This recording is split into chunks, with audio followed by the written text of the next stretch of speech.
Everybody have it? Things used to be a lot different for Donald Trump. Who's your lovely date tonight? This is Melissa. In the 1980s, Donald Trump was a star. His name sells, and when you think business, you think Trump. My son, he's 22 years old, and Mr. Trump is his hero. We're from Oregon, and Donald Trump is popular out there. He's my idol. I really respect him, and I think he's amazing. Everything he does seems to turn into gold. By 1988, Trump was a major name in real estate. The New York Times called him one of the richest men in the world, with an estimated net worth of $3 billion. And he bought the luxurious Plaza Hotel for $390 million. For Donald Trump, the next logical step was buying an airline.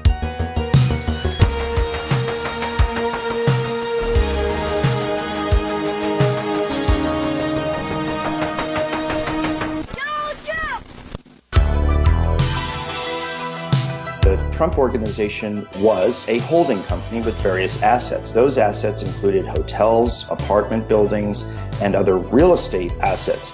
That's Henry Hardevelt. Donald Trump hired him as the marketing director for Trump Shuttle. Mr. Trump thought that having an airline would complement his other travel-related holdings, and that's why he was interested in it. You can fly clear across the USA. In the 1980s, air travel was a completely different ballgame, especially if you were flying for business. The Eastern Air Shuttle, a guaranteed seat without a reservation. Shuttle services from airlines like Pan Am and Eastern offered flights between New York, Boston, and Washington that took off every hour.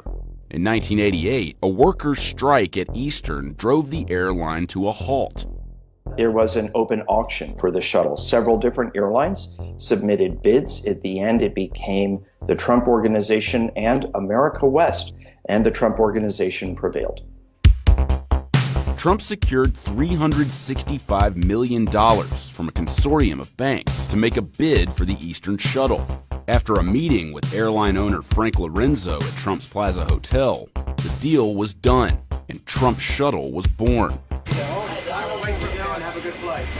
Trump Shuttle's fleet consisted of 21 Boeing 727s. Trump spent $1 million to refurbish each plane. We were the first plane out this morning. We were the most successful flight this morning. We had more people than anybody else, and I think we had better service than anybody else. Trump Shuttle offered quick flights between 3 East Coast destinations: Logan Airport in Boston, LaGuardia in New York, and Reagan in D.C. The first week or so was really disorganized because, it was a brand new airline and the pilots just got it all figured out. It was 64 flights a day between the 3 cities and, it ran like clockwork.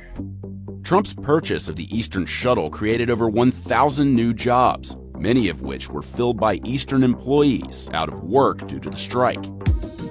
Employees like Rosemary Durant, a Boston-based flight attendant who got a job with Trump Shuttle. I was a flight attendant with Trump Shuttle from the beginning to the end. I began my career with Eastern Airlines. Towards the end of Eastern Airlines, we had the opportunity to bid off to work for the Trump Shuttle.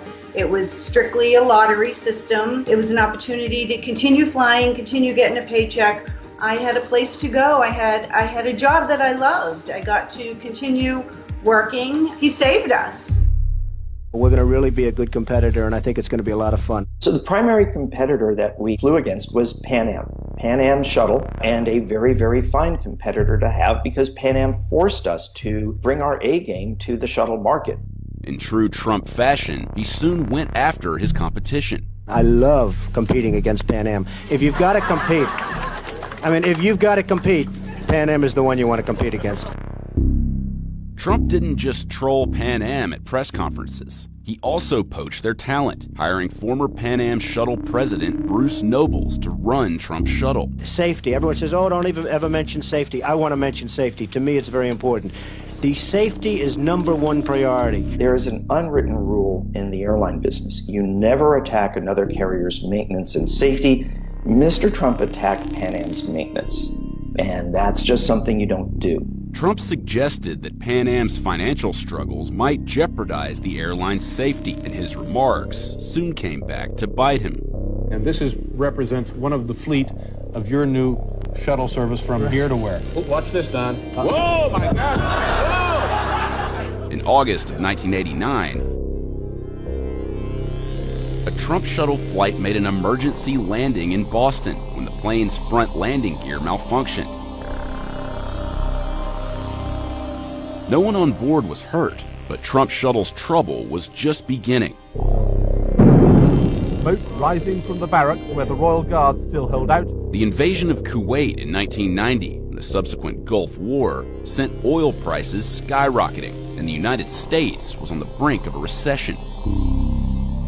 That affected all airlines, not just the Trump shuttle. People just were not flying.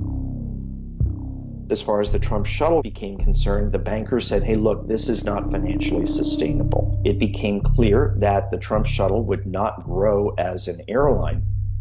Trump fired 100 employees. Just 18 months after the Trump shuttle launched, the airline had already lost $128 million. In 1992, Donald Trump decided it was time to bail. Trump Shuttle's majority stakeholder, Citigroup, started negotiating a sale with U.S. Air, who still saw value in the product.